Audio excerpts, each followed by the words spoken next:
Bonjour à tous, je vais recommencer cette vidéo parce que le son a eu un problème pour la première vidéo et je me permets de vous réexpliquer le sujet. J'allais vous parler du cerveau reptilien et de la méthode que j'appelle affectueusement la méthode cerveau petit félin. Nous allons zoomer très brièvement sur le cerveau reptilien, qui est un de nos trois cerveaux. Ce cerveau se situe à l'arrière de la tête et il est en lien avec la survie. Ce cerveau, lorsqu'il s'enclenche, eh bien, il va perturber tous nos systèmes, c'est-à-dire que nous allons fonctionner en mode survie. Et tout notre système nerveux va s'activer à cette survie. En coulisses, secrètement, il y a de nombreux programmes et automates qui s'activent. Notre énergie n'est pas optimum, elle ne circule pas normalement. Ni notre corps émotionnel, ni notre corps mental fonctionnent correctement. Et ainsi, on va être tendu, nerveux et on va avoir du mal à se poser, à se centrer et surtout trouver une direction stable, efficace. Un état optimum et équilibré. Un peu comme un état qu'on devrait expérimenter lorsque nous avons des décisions à prendre, lorsque nous avons un mouvement à générer.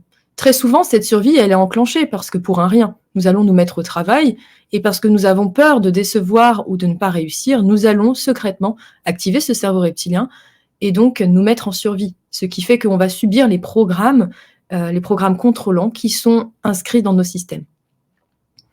Et ce qui fait qu'on est moins efficace, effectivement.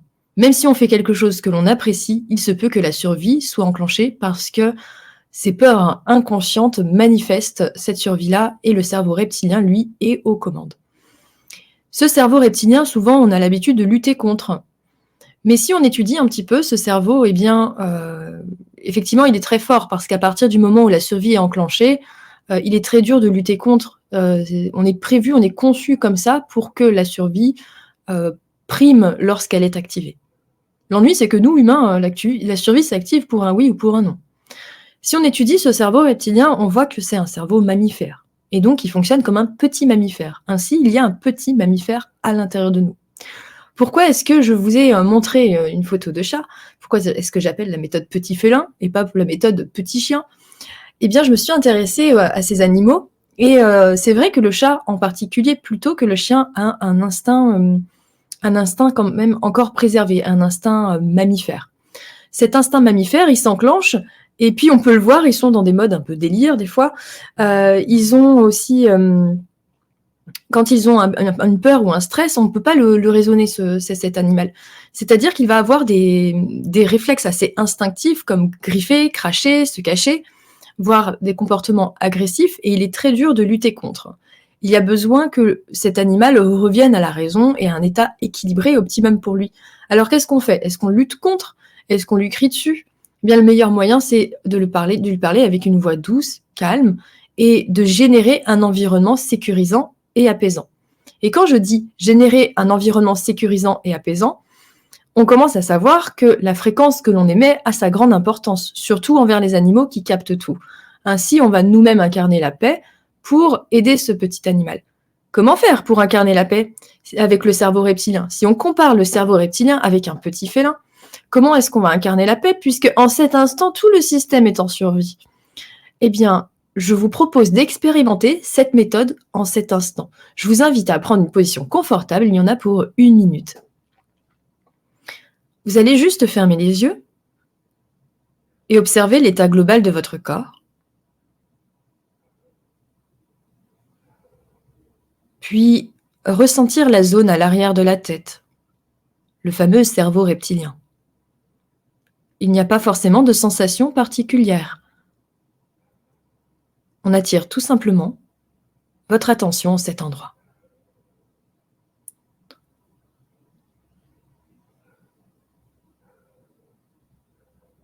Et vous allez imaginer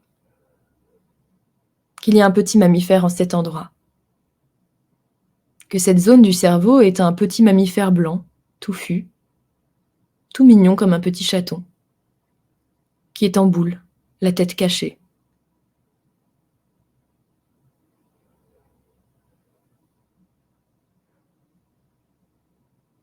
Et vous allez simplement émettre l'intention de calmer ce petit mammifère.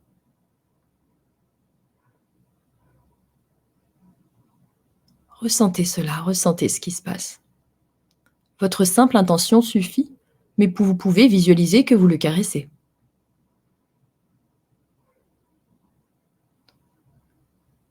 Sentez peut-être un mouvement généré dans votre corps, quelque chose qui se diffuse, le cœur qui s'active.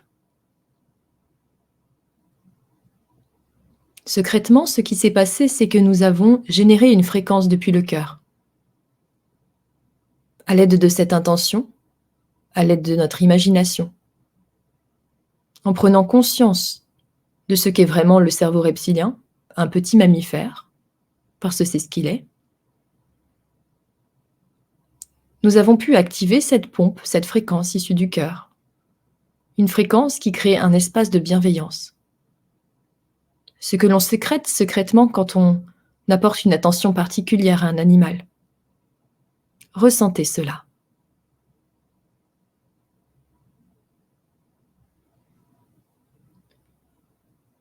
Ressentez peut-être que soudainement il y a plus de clarté. En particulier ceux qui étaient coincés dans le mental à ce moment-là.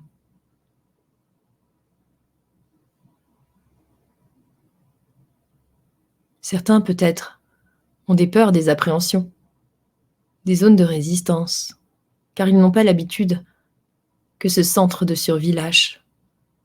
Ils n'ont pas l'habitude de cette fréquence amour diffusée en cet endroit. Cette fréquence amour secrètement générée n'est pas habituelle. Et pourtant, c'est cette fréquence qui peut aider au lâcher, car l'amour est le contraire de la peur.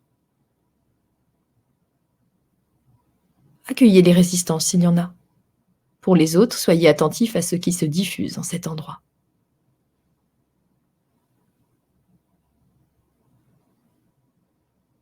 Je vous laisse avec ça. Cette méthode, elle a utilisée sans modération, jusqu'à que ça devienne une habitude.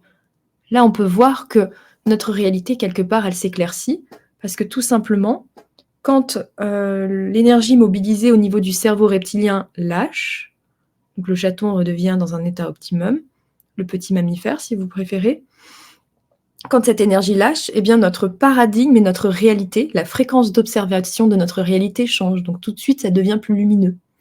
Et cette fréquence qui est générée par le cœur, c'est une fréquence, je vous aurais dit de l'envoyer comme ça, vous aurez fait « je fais comment pour envoyer une fréquence de bienveillance issue de mon cœur à ma tête ?» Donc c'est pour ça qu'on est passé par tout ce chemin-là. Et à force de faire ça, le cœur et le cerveau reptilien, ils ont un chemin intime.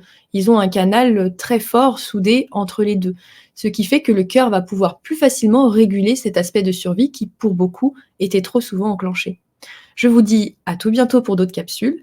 N'hésitez pas à nous retrouver de janvier à mars, on vous accompagne avec mon collègue Sébastien pour vous transmettre l'essentiel de nos outils au travers de 6 modules et il reste 2 places. Je vous dis à tout bientôt.